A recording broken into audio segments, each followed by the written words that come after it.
Hello friends, இன்றைக்கி வந்து ஒரு ஃப்ரைடே எடுத்த ஒரு மார்னிங் ரொட்டீன் தான். நைட்டே வந்து கிச்சன்லாம் வந்து க்ளீன் பண்ணி நீட் பண்ணி வச்சுட்டேன். பாத்திரம்லாம் கழுவி அது இடத்துல நான் வச்சுட்டேன். ஒரு சைடு அடுப்பில் வந்து பால் வச்சுருக்கேன், ஒரு சைடு அடுப்பில் வந்து சாப்பாடுக்கு வந்து உலை வச்சுருக்கேன். நம்ம வந்து கொஞ்சம் இன்றைக்கி வெளியே போகிற வேலை இருக்குது. அதனால் டைமுக்குள்ளே நம்ம வேலையெல்லாம் முடிச்சுட்டு கிளம்புனோம். ஒரு பாத்திரத்தில் வந்து 100 பருப்பு ஊற வச்சுருக்கேன். ஒரு சைடில் வந்து குக்கரில் சேப்பக்கிழங்கு ஒரு விசில் விட்டு எடுக்கிறதுக்காக கழுவி குக்கர் வந்து ரெடியாக மூடி வச்சுருக்கேன். பால் கொதித்ததுக்கப்புறமா அதை இறக்கிட்டு நம்ம வந்து குக்கர் அடுப்பில் வைக்கணும்.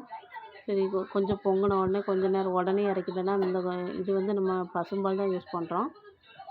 ஒரு மாதிரி ஸ்மெல்லு வரும், கொஞ்சம் கவுச்சி வாடை வரும் அப்படிங்கிறதுக்காக நான் வந்து பொங்க விட்டு நல்லா ஆட்டி எடுக்கிறேன். நம்ம அதுக்கப்புறமா வந்து பாலை இறக்குனதுக்கப்புறம் குக்கரில் தூக்கி வச்சிடலாம். கரெக்டாக ஒரு விசில் விட்டோன்னே நமக்கு கரெக்டாக இருக்கும். இந்த சைடு வந்து சாப்பாடு கொதிச்சிருச்சு, அதை சிம் பண்ணி வச்சுட்டேன்.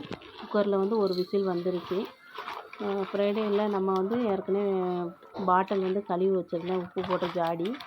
அதை வந்து ஃப்ரைடே இல்லைன்னா செவ்வாய்க்கிழமை என்றைக்கு எப்படி காலி ஆகுதோ அதுபடி நான் வந்து ஃபுல்லாக உப்பு வந்து ஃபில் பண்ணி வச்சுருவேன். இது வந்து வெள்ளிக்கிழமை செவ்வாய்க்கிழமை நம்மளுக்கு எப்போதும் இந்த மாதிரி செஞ்சோன்னா நம்மளுக்கு வந்து வீட்டில் வந்து குறைவு இல்லாமல் இருக்கும் அப்படின்னு சொல்லுவாங்க. சாப்பாட்டில் வந்து குறைவு இல்லாமல் இருக்கும். கண்டிப்பாக எப்போதும் உப்பு, மஞ்சள், அரிசியெல்லாம் வந்து ஃபுல்லாக காலியாகிற மாதிரி வைக்கக்கூடாது. அதனால் ஃபுல் பண்ணி வச்சிடலாம் அப்படின்னு சொல்லிவிட்டு நான் வியாழக்கிழமையே கழுவி வச்சுருந்தேன். சரி, வெள்ளிக்கிழமை வந்து உப்பு எடுக்கும்போது பார்த்தேன், உப்பு இல்லை. அதனால் அதை ஃபுல் பண்ணி வச்சுட்டேன்.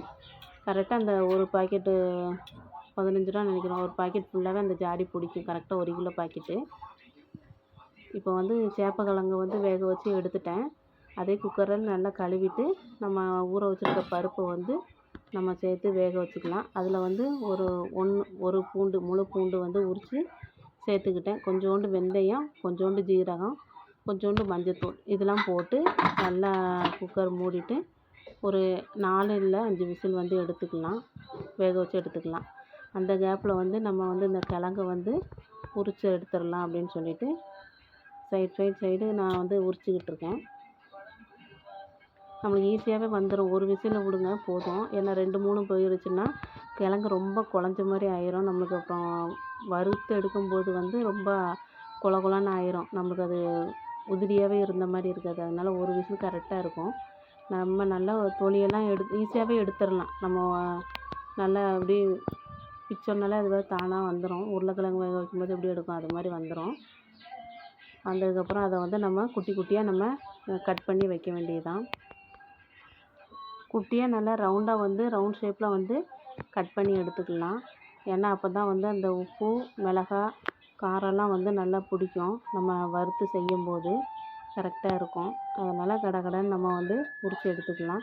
இந்த சைடு வந்து பார்த்திங்கன்னா சாப்பாடு வந்து வெந்துருச்சு. அதனால் சரின்ட்டு நான் சாப்பாடு வடிச்சிட்டேன். கிழங்கும் ஃபுல்லாக உரித்து கட் பண்ணி பிளேட்டில் வச்சாச்சு.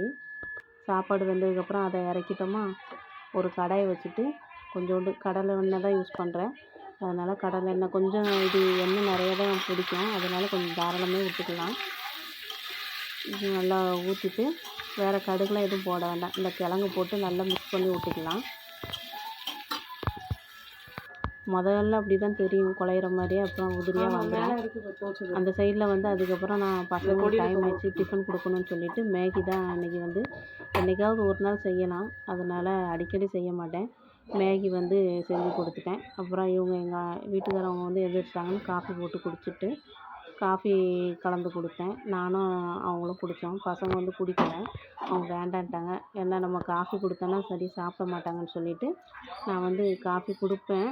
சீக்கிரம் எழுந்திரிச்சிட்டாங்க அப்படின்னா கொடுப்பேன், இல்லைன்னா லேட்டாக தான் எழுந்திரிக்கிறாங்க அப்படின்னா கொடுக்க மாட்டேன். எல்லா வேலையும் முடிச்சுட்டு காஃபிலாம் குடிச்சிட்டு பசங்களை அனுப்பி விட்டாச்சு ஸ்கூலுக்கு. அதுக்கப்புறமா வந்து பெட்டெல்லாம் நல்லா தட்டி விரித்து க்ளீன் பண்ணிட்டேன். சமையல்லாம் ரெடி. சாம்பாரும் வச்சுட்டேன் சைடு பை சைடு. எல்லா வேலையுமே பாத்திரம்லாம் விளக்கி வச்சுட்டு என் வேலையெல்லாம் முடிஞ்சுது. இப்படி தான் நான் வெளியே போனேன்னா டைம் மேனேஜ் பண்ணி நான் வந்து கிளம்புவேன்.